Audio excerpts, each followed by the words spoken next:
All right. Blessings, everyone. Good to see you tonight on this beautiful Thursday night. Shalom to you and your family, too. So good to be here once again. We want you to go ahead and thumb up the video and share this live. Go on to your Facebook page, go on to Conggregation Rehoboth's Facebook page as well.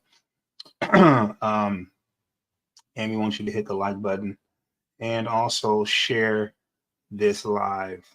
All right. So go on to your page. We definitely want to make sure that this is spread throughout and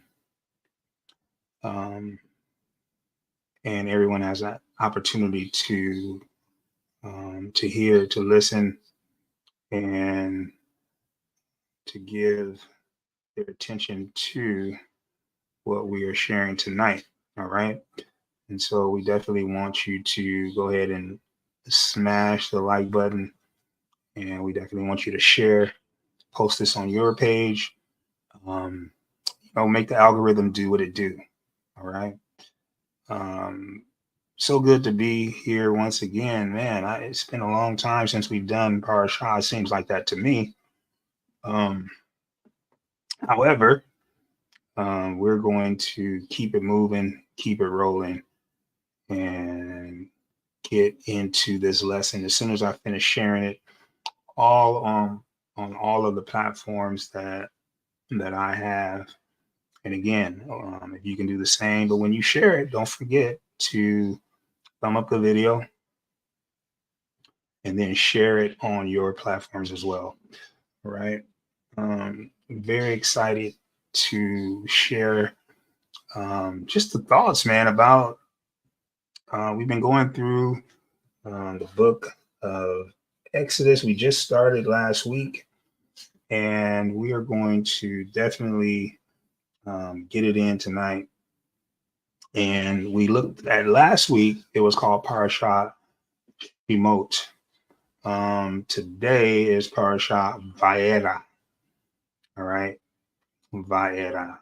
And so we want to get into this. I'm just finishing sharing this on all my platforms. Also, go to YouTube World, and at YouTube, you can definitely find my channel at Bible's Voice. If you type in Bible's Voice, you will definitely see Conggregation Rehoboth there. And we definitely want to thumb up the video there as well and share this live on your page. All right. Hopefully everyone's doing well tonight. We're going to definitely get into this lesson. So we thank you for tuning in. All right. All right. Some interesting things that we're gonna go into tonight and come across. And we want you to join into this lesson. All right. Just sharing some things here as we prepare to get started.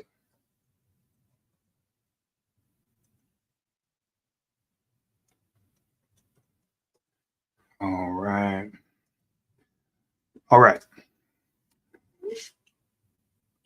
Well, let's push on. As you can see, Parashat Vaera is, we see in this text here, in this Torah portion, Yah tells Moses and Aaron to go to Pharaoh to demand freedom for the Israelites. Pharaoh refuses. We know the story, and Yah unleashes plagues on the Egyptians. Pharaoh's promise to free the Israelites. He promises to free them, but Yah hardens his heart. All right. I'm wondering, is that fair?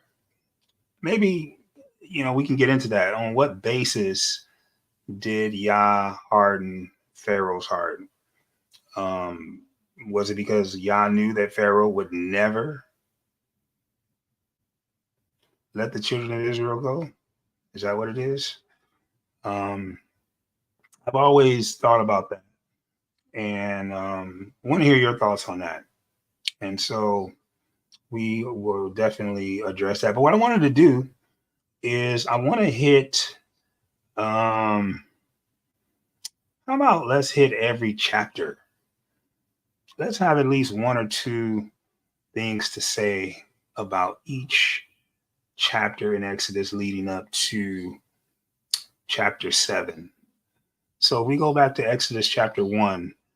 Just pick out one point from Exodus chapter 1 that stuck out to you, that made you think, that made you, maybe you saw something different. Maybe something jumped out and grabbed your attention. What did you see in Exodus chapter 1 that made you, I don't know, curious to read? Watch this, to read beyond the Bible. Maybe not. Maybe it didn't cause you to be curious beyond the Bible, but that's when I read the scriptures, y'all. I'm always thinking, this is very interesting to read, but I want to read more into the context, the history of what was happening. I know that the scriptures teach that, we should read the scriptures, study to show thyself approved, rightly dividing the word. However, I want to rightly divide history as well, because all of these historical events were set in history. And so I want you to possibly find a verse or two, something in this pericope that causes you to say, you know what, I want to know about this in history. I want to read more. I want to know the details. All right. So how about let's start it off like that. I know there was a couple things in chapter 1 that struck my eye, that made me curious to read about, to read not just the scriptures, but to read outside of the scriptures about. What about you? Was there something in the scriptures that made you think about, you know what, I want to know more about this story outside of the scripture, going into the history and the culture of the Israelites?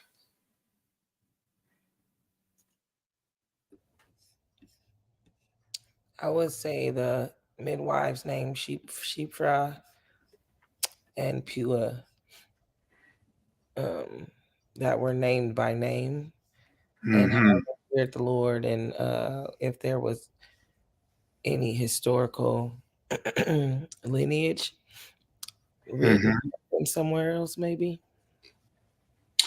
I would.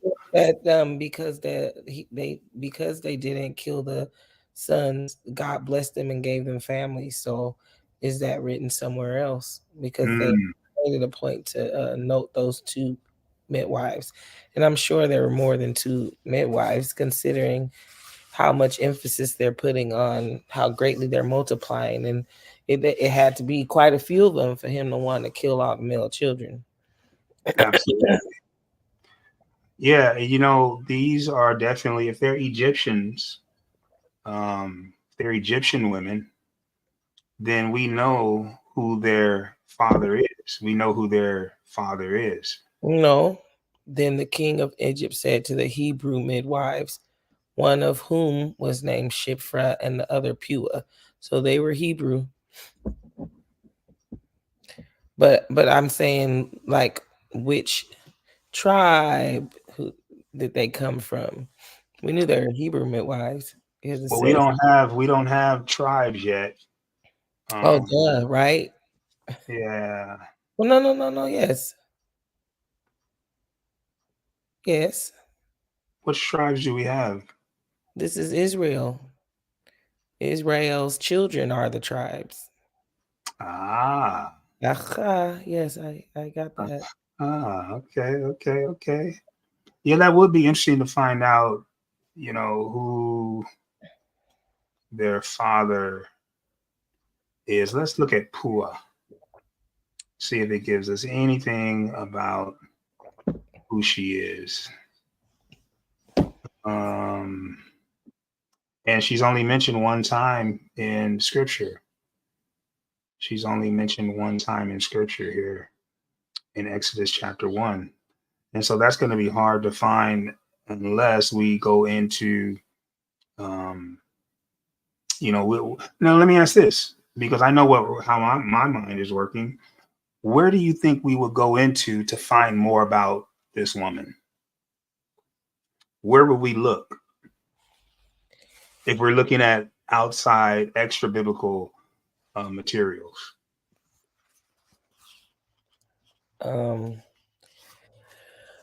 I would not necessarily know. I know we've been learning about the Midrash and the Mishnah and the Talmud and things lately. However, I know some. So the what is it called? The Lost Books, the Apocrypha. I haven't read it, but I've heard it said that some of the apocryphal books give more details about some of the stories that are in the Torah, one of which we did use the Maccabees, second Maccabees, first and second Maccabees, when it came to historical events that took place that are also referenced in the Bible. So, I mean, maybe the Apocrypha, maybe the Midrash. I'm still learning about the Midrash too, so not certain. Yeah, I would definitely agree. We could possibly find something there. Or at least would definitely be worth looking. I would think also to look at Egyptian history also. Is there any history of midwives in Egypt that were Hebrew? That would be very interesting to find out and to read about. Are there any sources outside of the Bible that speaks about these midwives? Because what they did was very revolutionary. They disobeyed the king, the government. They disobeyed the government of their time, and to save children, to save infants. And it kind of makes me think about what we're dealing with today, and how the Abortion. government promotes, yeah, absolutely, how the government promotes abortion, even pays for it, subsidizes it. And I'm wondering, how are we being like Shifra and Pua in that we are disobeying the government? Because it does say that because they did that, said they feared God and did not, as the king of Egypt commanded them, but they saved the men, children. And I think that's very interesting. Saved the men, children. Man, that's a whole topic to get into. Our young male boys, from birth to teenage to boys to men, so to speak. How are we saving them? How are we attempting to preserve their minds, preserve their hearts, preserve their decision making, preserve their lives, helping them to become independent men? I'm sure many of these boys that were saved grew up to become possibly leaders in Israel. You never know. You never know the life you save today, what they will be tomorrow. So yeah.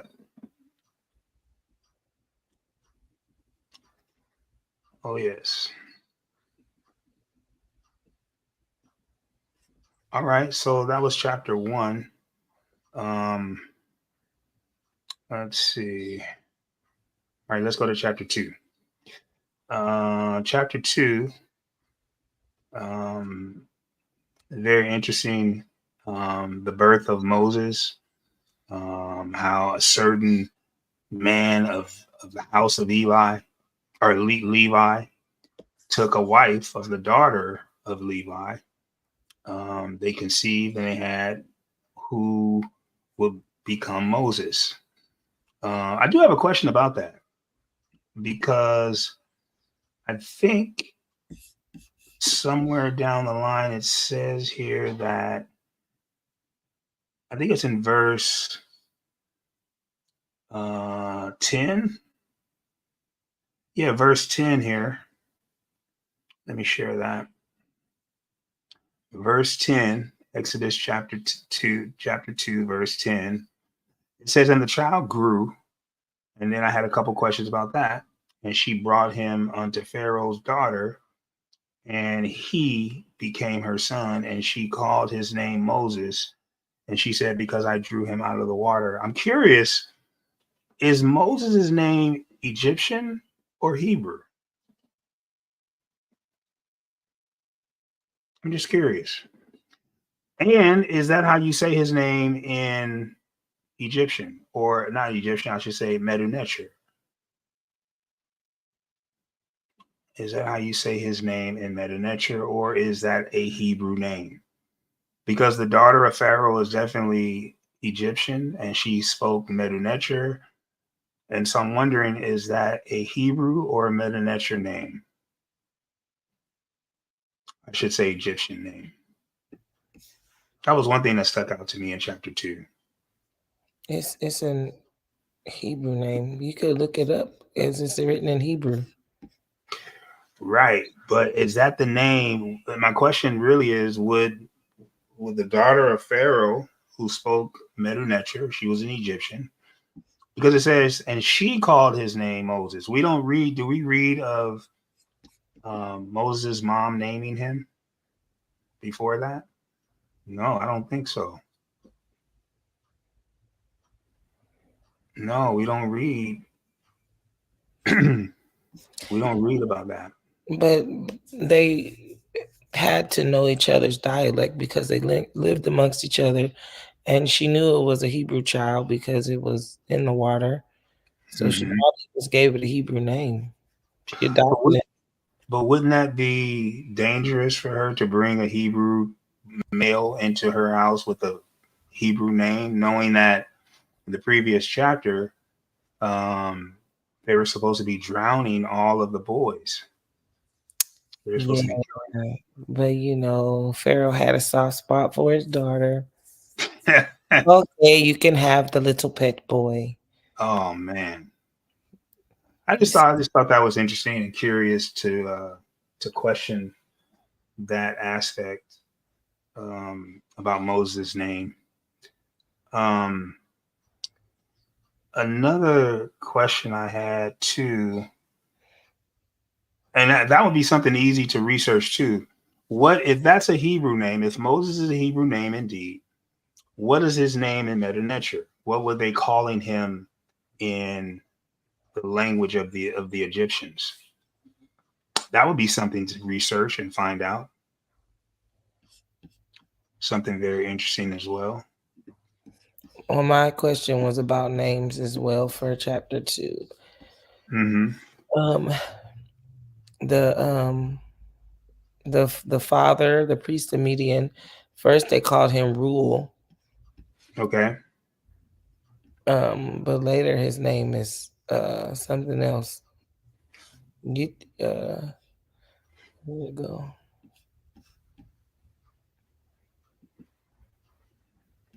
Maybe it's in the next chapter. But he was called Rule first, but then they said he Oh, gave his daughter to Zipporah, Jethro? but we Was know it? his name is Yitro because there's a whole Torah portion named after him. Mm-hmm. Yeah, that So is interesting. Um, Yeah, that would be an interesting study to find out. Or it was a different. Maybe I don't know his. I think Yethro was later on. Yeah, but it's still his father-in-law that they were speaking about. So did he have more than one wife? Oh yes. Yeah, I think that's in chapter 18, I think. I think I missed something.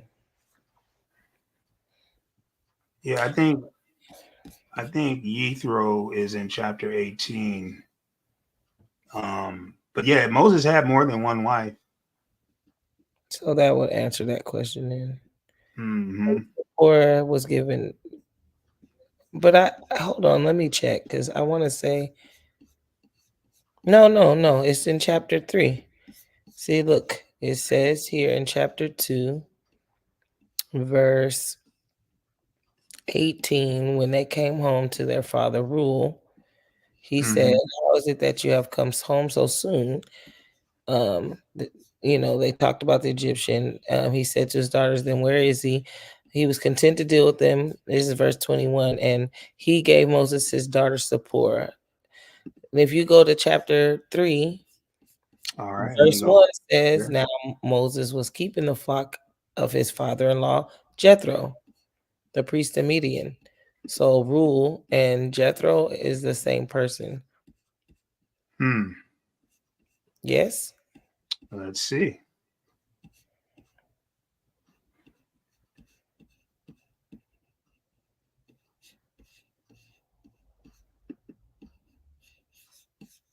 Hmm.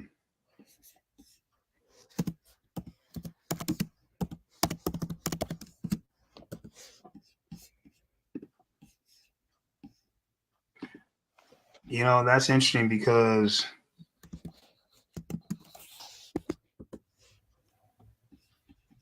Yethro is not mentioned in chapter 2. And I'm wondering, is he mentioned in chapter 2 as the priest? Because he's really mentioned a lot in chapter 18. I'm saying his name is Rule in chapter 2. I know, and I'm curious about that as well. It says in verse 16, now the priest of Midian had 7 daughters. So he is the priest, but they called him Rule. So it What has to be verse is that? What verse is 17? 16. Exodus 2:16. Now the priest of Midian had 7 daughters, and they came to drew water. Let me see something. And then in verse 18 says, and when they came to rule their father. So is it 2 different people? Like it seems like it should be the same person. That would be very interesting. It has to be in context. Oh yeah, Yeah, the priest of Midian has 7 daughters, and then when the 7 daughters, came to their father Rule, but then in chapter 3 they call him Jethro. right.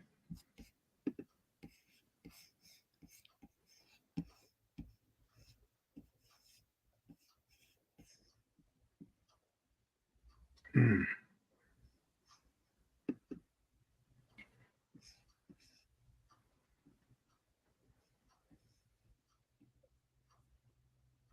Rule means friend of God, a son of Esau by a wife. Basemath, the sister of Ishmael, the father-in-law of Moses, also Jethro. Yep, same person. Father of Eliasaph, the leader of the tribe of Gad at the time of the census at Sinai. Yeah, this Ruel is only mentioned once here. That's the only time the name Ruel is mentioned. Um, but that would be interesting to find out. You Yeah, know, the description also calls him Jethro, father-in-law of Moses, Benjamin ancestor. I do believe it's the same person, but I'm curious to know why would they um, switch his name or give him a different name.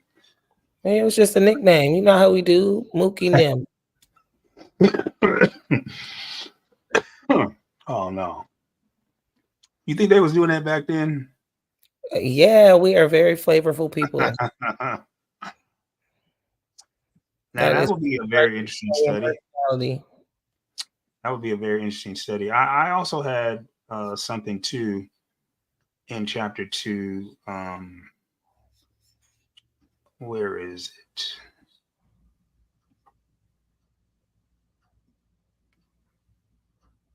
Hold on. Oh wait, I think it's down here.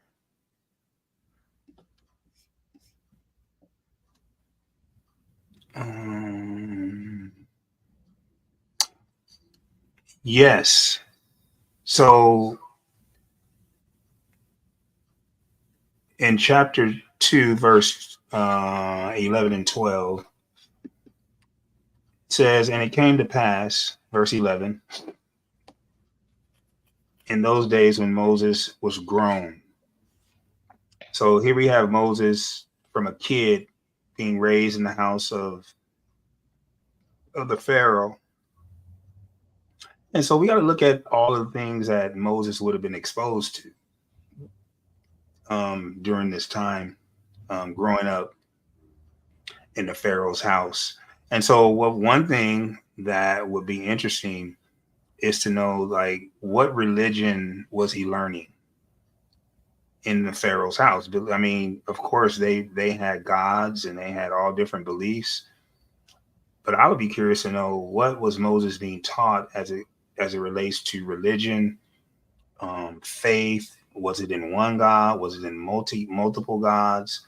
Because you know that the pharaohs, they were looked at as gods while they were living. I think not when they were living, but when they died, they were looked at as gods. And so I'm wondering, um, did he had to definitely know about the previous pharaoh and how he was considered a god also. And so I'm wondering what Moses learned. And then here's another one: did Moses learn the 42 confessions of Ma'at? I'm just curious about that kind of stuff because those were the beliefs um, in um, in Egypt. That was what governed their individual lives, their communities' lives. And so I'm just wondering, did Moses learn um, these confessions, the 42 confessions of Ma'at? If they came before Moses, I would say, yeah. I have a friend who had just did uh, she was responding to a question on YouTube about what came first, the 42 Confessions of Ma'at or the 10 Commandments. And I gave it a peek. She's an old friend of mine. I've known for some time, grew up next to her family in Oakland. So um, it was interesting because I really don't know much about the 42 Mm-hmm. Confessions of Ma'at. Um, but her end goal was you'll have to see it. So Oh yeah. But if I mean, I would assume that yes, he was exposed to it if it was written prior to. Of course, it was written. If it was around prior to him growing up, then why would he not be exposed to it? Right. Well, to answer the question that you initially raised, see, we got to remember what I've been teaching on Tuesday nights in Bible study is that remember Israel was a oral culture, and so just because it was not written down, we have an oral culture that passed down information from one generation to the next. This is how we read about Abraham um, in the book of Genesis. I believe it's chapter, is it 17 or 18? Yes, Uh, but your question was, did he learn about the 42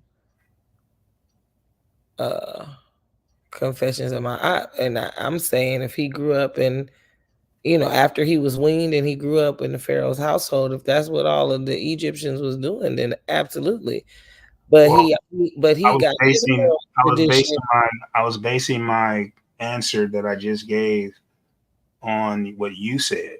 I was commenting on you said about what you said about your friend asking which one came first, the 42 Confessions of my Aunt. Yeah, I see. yeah. Oh no, it's okay. Yeah, that's what I was really.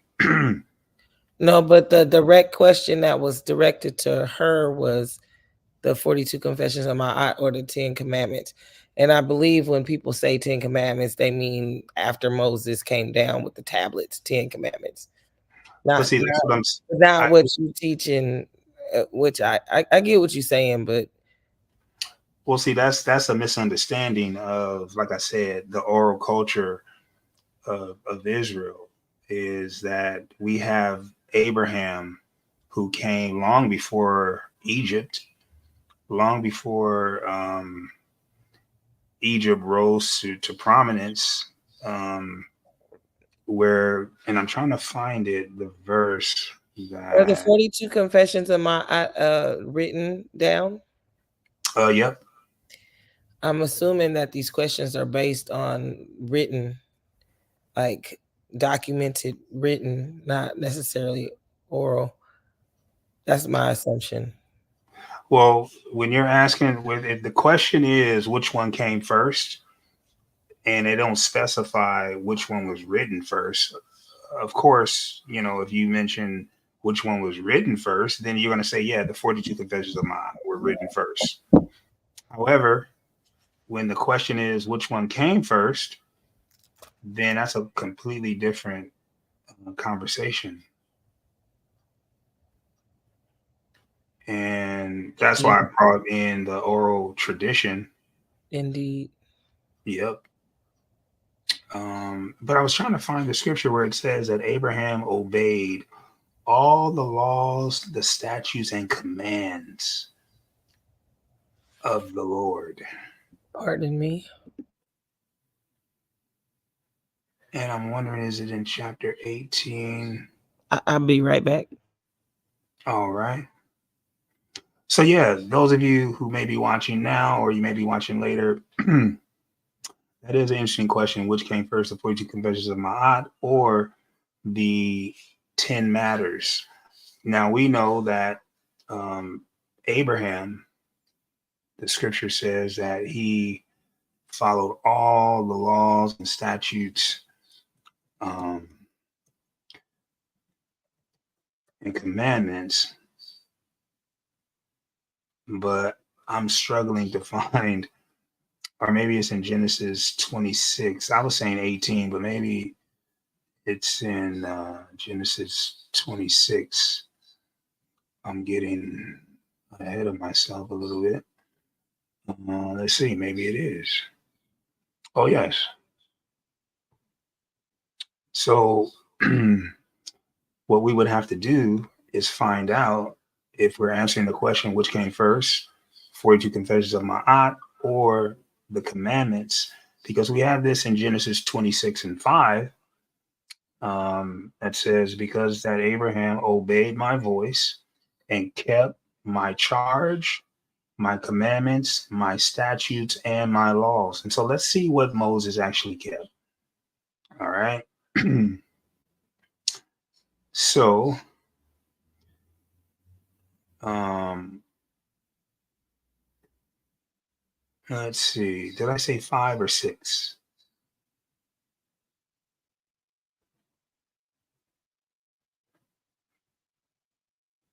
Yep, verse 5. So we have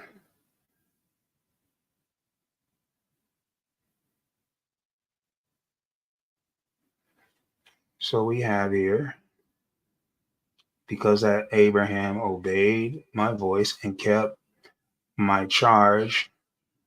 Okay. All right. So here's my charge is Mish Marti, Mish Marti, and then mitzvot, mitzvotai, mitzvotai, and then we have hukotai, and we have ve torotai, right? So we have we have these three different. Now, what is the Torah? It says it's translated in English to laws, but we know Torah are teachings, instructions. Okay. Yes, directions, teachings, instructions. So we know that that's what Torah means. It's the teachings and the instructions on the commandments. All right. And then, so he says, my laws or my teachings. He kept all his teachings. And let's see what he kept next. Now let's look at commandments. Mitzvot. Okay. So the commandments are the 613. All right. There are 613 commandments. There are not 10 commandments. There are 10 matters or sayings, but we know that there are 613. And that's one of my questions I gave you on Tuesday night. How do we know? Because the Bible doesn't say there are 613. How do we know that there are 613? Where do we find that information at? Who told you that? Why do you trust that there are 613? Have you counted them personally? How do you know? Right? And so then statutes, hukotai or hukot, huka, the root word huka, an ordinance, an enactment, a prescribed, something that is prescribed. And so that would be interesting to find out. How do we know? Does the Bible tell us what the statutes are? How do we know the difference between a statute and a commandment? The 613. Are statutes a part of the 613? See, these are the kinds of things that the Bible does not tell you. And so how do we find this information? How do we know that? Okay.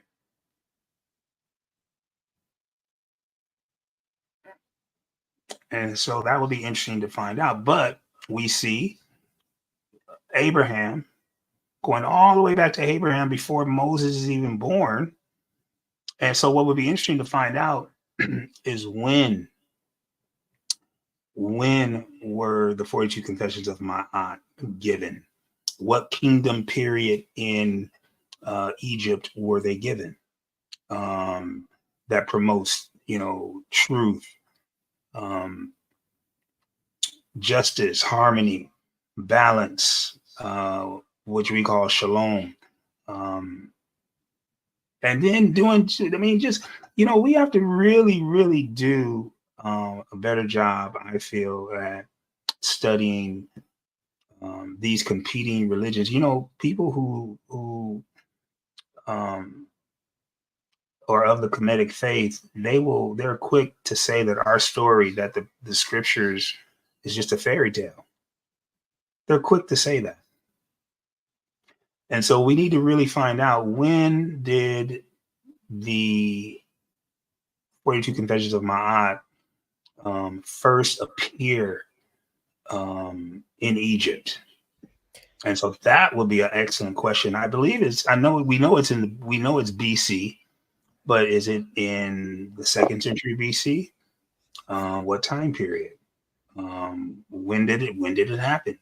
3rd century BC? When was it? 2000 BC? 3000 BC? When? And remember, BC is counting down. So the larger number means that it's the oldest. It's older. So if you say 3000 BC, then we're counting down. And so then we look at, well, when did Abraham live? what century did Abraham live? Does anyone know that? Then we look at, so Abraham lived in the 18th century BC. And so this is after the 42 Confessions of Ma'at. All right. So now we have to go back to Noah and find out what century did Noah live, because we know that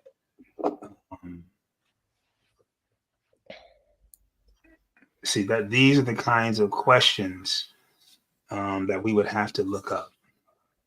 These are the kinds of questions that we would have to look up, find out. So when did Noah live? Because we know that Noah also followed the word. I think, what did the scriptures say? What does it say? That Noah kept all of the commandments, was a righteous man.